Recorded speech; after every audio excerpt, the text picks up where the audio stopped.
নমস্কার বন্ধুরা, সবাইকে জানাই সোনাই লাইফস্টাইল অ্যান্ড ক্রিয়েশনের আরও একটি নতুন ব্লগে স্বাগত। তো আজকে যে দিনের ভিডিওটা শেয়ার করছি সেই দিনটা ছিল 1 জানুয়ারি 2026, বছরের প্রথম দিন।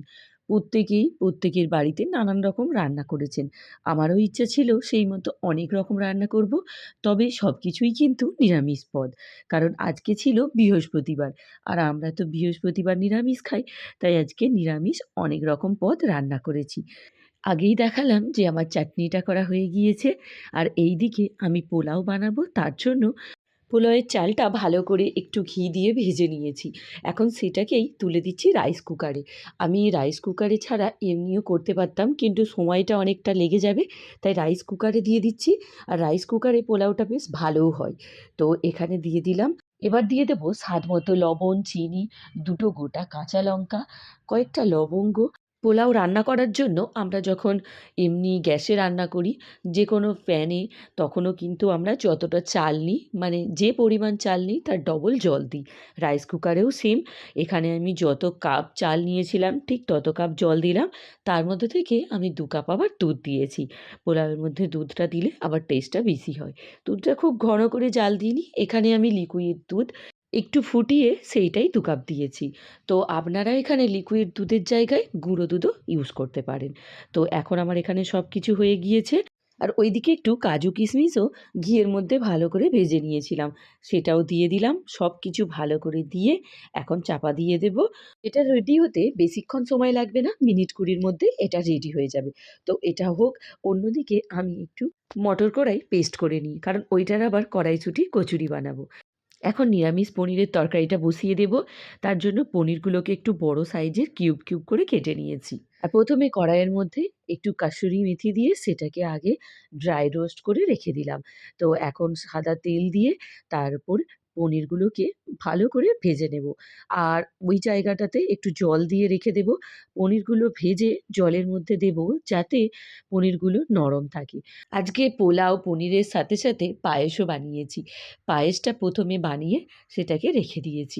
পনির বানানোর জন্য আগে থেকে একটু টমেটো পেস্ট করে নিয়েছি। আদা, কাঁচা লঙ্কা, জিরে, তার সাথে চারমগজ আর কাজু বাদাম কয়েকটা পেস্ট করেছি। ওর সাথে পোস্তও দিতে পারেন। পোস্ত, চারমগজ অথবা চারমগজ, কাজু বাদাম যে কোনো একটা ইউজ করলেই হয়। তো এখানে আমি ওই দুটোই ইউজ করেছি, তাই পোস্তটা ইউজ করিনি। এদিকে লাল লাল করে একদম পনিরগুলো ভাজা হয়ে গিয়েছে, তাই একে একে তুলে জলের মধ্যে দিয়ে দিচ্ছি। অন্যদিকে আমি গোটা গরম মশলা থেঁতলে রেখেছি, আর তার সাথে কয়েকটা শাহি জিরেও রেখেছি। তো সেটাই তেলের মধ্যে দিয়ে দেব। নিরামিষে পনিরটা রান্না করলে অবশ্যই টমেটোর পেস্টটা একটু বেশি দিতে হবে। যখন আমরা আমিষে করি, মানে পেঁয়াজ রসুন দিই, তখন কিন্তু অতটা টমেটো পেস্টটা লাগে না। তো যাই হোক, এখানে আমি একে একে সব মশলাগুলো দিয়ে দিচ্ছি। যেমন গোটা গরম মশলাগুলো দিয়েছি, এর উপর টমেটোর পেস্টটা দিয়েছি। যখন ওর মধ্যে থেকে ভালো মতো তেল ছেড়ে গিয়েছে, তবেই কিন্তু এখানে আমি ওই যে আদা, জিরে, কাজু বাদাম, চারমগজ আর কাঁচা লঙ্কার পেস্টটা বানিয়েছিলাম সেটা দিলাম। ওইটা থেকে ভালো মতো তেল ছেড়ে গেলে ওর মধ্যে দিয়ে দিলাম একে একে ধনে গুঁড়ো, জিরে গুঁড়ো, অল্প একটু কাশ্মীরি লঙ্কা, হলুদ আর স্বাদ মতো লবণ। তো সব কিছুকে ভালো করে কষাতে থাকবো যতক্ষণ না ওদের থেকে তেল রিলিজ করে। এতে মাঝে মাঝে আপনারা ঢাকা দিয়েও করতে পারেন। সব থেকে শেষে একটুখানি দিয়ে দিলাম টক দই। সেটা দিয়েও আমি আবার ভালো করে নাড়তে থাকলাম। আর এখানে বলে রাখি, যখনই তোমরা তরকারিতে টক দই ইউজ করবে, অবশ্যই গ্যাসের ফ্লেমটা আস্তে রাখবে অথবা একদমই বন্ধ করে দেবে। তাহলে কিন্তু দইটা একদমই ফাটবে না, আর কালারটা তরকারির একদমই চেঞ্জ হবে না। আগের মতোই সুন্দর থাকবে। তো অন্যদিকে একটু গরম জলও করে রেখেছিলাম। এবার গরম জলটা এর মধ্যে দিয়ে দিলাম। তো এটা যখনই ফুটে উঠবে, তখনই পনিরটা দেব। আর 5 মিনিটের মধ্যেই আমাদের রান্না রেডি হয়ে যাবে। তো যাই হোক, এখন দেখলাম যে কালারটা ভালো মতো হয়ে গিয়েছে, এবং ওইটা থেকে খুব ভালো রঙও ছেড়েছে। তো সেই সময় পনিরটা দিয়ে ঢাকনা দিয়ে দিলাম মিনিট 5 এর জন্য। মিনিট ৫ পর খুলে দেখলাম যে একদম কুক হয়ে গিয়েছে। এবার ওপর থেকে গরম মসলা আর স্বাদ মতো একটু চিনিও দিয়েছি। তারপর ওর মধ্যে দিয়ে দিলাম ধনেপাতা গুঁড়ো, আর দিয়েছি তার মধ্যে একটু বাটার।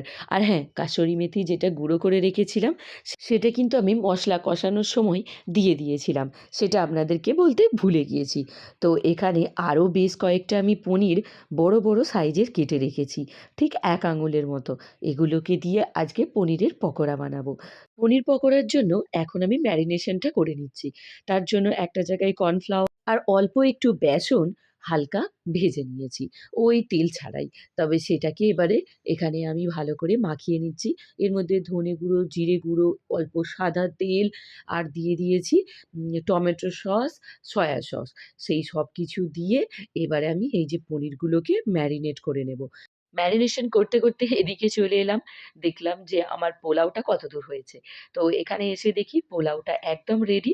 আর দেখুন একদম ঝরঝরে কালারটাও বেশ সুন্দর এসেছে।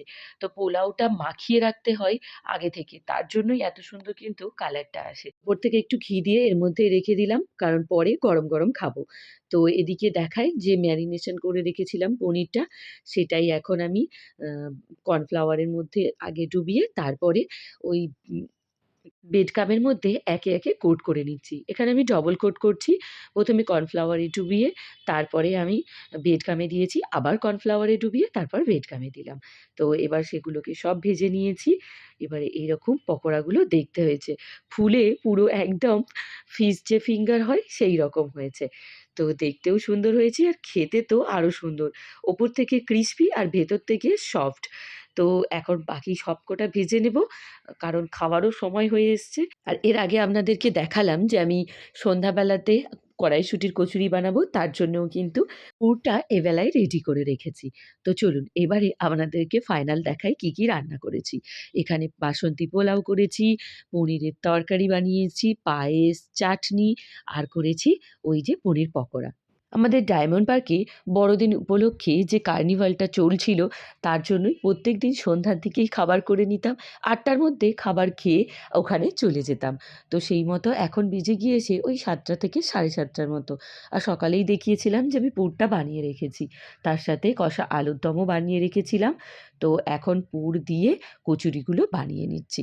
কড়াইশুঁটির কচুরি খেতে তো সকলের ভালো লাগে। আর শীতের মরশুমে এটা তো সবার চাই। আর দেখুন না একটুও ফাটেওনি, আর সবগুলো খুব ভালো ফুলেওছে। সবাইকে বলব যখনই কড়াইশুঁটির কচুরি বা যেকোনো রকমের পুর দেয়া খাবার বানাবেন, অবশ্যই সেটাকে খুব ভালো করে শুকনো মতন করে তবেই তুলবেন। যদি আমরা পুরটা ভালো করে একদম শুকনো করে ফেলতে পারি ঝরঝরে, তাহলে কিন্তু বেরোবার একদমই চান্স থাকে না। যেমন দেখুন না আমি প্রত্যেকটা বেলে নিচ্ছি, একটাও কিন্তু এখান থেকে বেরোচ্ছে না। তো আর এখানে ময়দা আমি শুধুই মেখেছি। ওর মধ্যে অল্প সামান্য ময়ান দিয়েছিলাম। এর মধ্যে কিন্তু আমি কোনো আটা পাইল করিনি। আর খানিকটা কালো জিরে দিয়েছিলাম দেখতে বা খেতে দুটোই সুন্দর হওয়ার জন্য। চলুন একে, একে সবকটা বেলে আর বাকিগুলো ভেজে ফেলি। এগুলো আগে ভরে রেখেছিলাম, ক্রিস্প এখন গোল করে দিচ্ছে। এখন ৮:৩০ টার মতো বেজে গিয়েছে। তাই ৩ জনে বেরিয়ে পড়েছি আমাদের মেলাতে। তো মেলায় যাওয়ার সময় আপনাদেরকে ১ম এই দেখিয়ে দিই গেটটা কত সুন্দর করেছে। আমরা তো মেলার এই সাইডে থাকি, মানে মেলা ছাড়িয়ে আর ২-১ মিনিটের রাস্তা। তো ১ম এ গেটটা দেখানোর জন্য সামনের দিকে গেছি। আজ 1 জানুয়ারি, আজকেই কিন্তু আমাদের মেলাটা শেষ হয়ে যাচ্ছে। আমি আপনাদেরকে যখন ভিডিওটা শেয়ার করব হয়তো অনেকটা দিন লেট হয়ে যাবে। কারণ আগেই বলেছি আমি রেগুলার ভিডিওগুলো শেয়ার করে উঠতে পারি না। কারণ আমার বিভিন্ন কাজ থেকে থাকে। তারপর ছোট ছেলে আছে, ওর পড়াশোনা আছে, সেই কারণেই। তো যাই হোক আপনাদেরকে গেটটা দেখিয়ে দিলাম। আর পাশে অনেক দোকানও বসেছে, সেগুলোও দেখিয়ে দিলাম। তো এখন মেলার ভেতরের দিকে খানিকটা অংশ আপনাদেরকে দেখিয়ে দিই। আর আগের ভিডিওয় দেখিয়েছি অনেক আর্টিস্ট এসেছেন আর মেলায় কত দোকান বসেছে। আর এখন মঞ্চে আছেন জলি মুখার্জি। তো তিনিই গান গাইছেন ওনার একজন পার্টনারের সাথে। আর এই কয়েকটা দিন যে কি মারাত্মক ঠান্ডা পড়েছে তো সবাই জানেন। অতিরিক্ত ঠান্ডার মধ্যে আমরা তো প্রচণ্ড গায়ে